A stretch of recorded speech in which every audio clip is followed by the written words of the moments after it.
भिजवलेले मनुके जास्त फायदेशीर असतात की तसेच खाल्ले तरी देखील चालतात? चला, आज आपण हे अत्यंत सोप्या भाषेमध्ये समजून घेऊया. सर्वात पहिलं म्हणजे भिजवल्यामुळे मनुके हे मऊ होतात, म्हणून काही लोकांना ते चावायला आणि पचायला अधिक सोपं वाटू शकतं.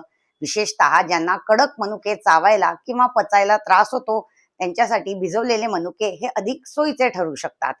दुसरं म्हणजे मनुके भिजवलेले असोत किंवा तसेच खाल्लेले, त्याच्यामध्ये फायबर, पोटॅशियम आणि अँटीऑक्सिडंट यासारखे पोषक द्रव्य मुबलक प्रमाणात असतात. योग्य प्रमाणात खाल्ल्यास ते संतुलित आहाराचा एक चांगला भाग ठरू शकतात.